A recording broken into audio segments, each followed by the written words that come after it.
चला तर अंगणवाडी सेविकाताईंनो, आज आपण एका मिनिटाच्या शॉर्टमध्ये पाहून घेऊया की येणाऱ्या काळात लाभार्थी बदल या ऑप्शनमध्ये, या फीचरमध्ये आपल्याला काय काय दिसून येते पोषण ट्रॅकरच्या.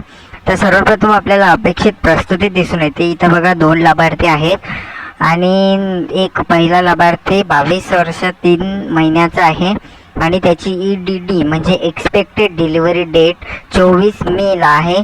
तिथून जर बाळ आपल्याला चांगल्या प्रकारे सुखरूप जन्माला आलेलं असेल तर तिथूनच आपल्याला त्या मातेला स्थलांतरित करून स्तनदा मातेमध्ये करता येते. त्यानंतर दुसरं 26 वर्ष 4 महिन्याचा लाभार्थी आणि 26 मेला याची EDD म्हणजे एक्सपेक्टेड डिलिव्हरी डेट आहे आणि याला सुद्धा आपण तशाच प्रकारे स्थलांतरित करू शकतो. त्यानंतर आपल्याला आहे निष्क्रिय लाभार्थीमध्ये आपल्याला दिसून येते की जे लाभार्थी आपल्या अंगणवाडीमधून निघून जातील. म्हणजे बघा, पहिली मुलगी आहे 5 वर्ष 11 महिन्याची आणि 22 मेला ती मुलगी 6 वर्षाची होणार, म्हणजे अंगणवाडी केंद्रातून ती निघून जाणार. तसाच एक मुलगा आहे 5 वर्ष 11 महिन्याचा आणि 27 मेला तोही निघून जाणार आहे.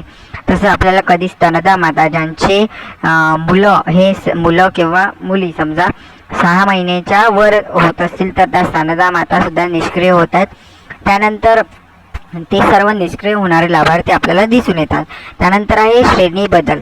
एखादा लाभार्थी 6 महिन्याचा झाल्यानंतर तो 6 महिने ते 3 वर्षाच्या कॅटेगरीमध्ये मूव्ह होतो. बघा, इथं मुलगा आहे 2 वर्ष 11 महिन्याचा आणि तो 6 महिने ते 3 वर्षाच्या कॅटेगरीमधून 3 वर्ष ते 6 वर्षाच्या कॅटेगरीमध्ये 13 मेला जाणार आहे. तर तुम्हाला व्हिडिओ आवडला असेल तर व्हिडिओला लाईक करा आणि शेअर करा आपल्या मित्रमैत्रिणींसोबत.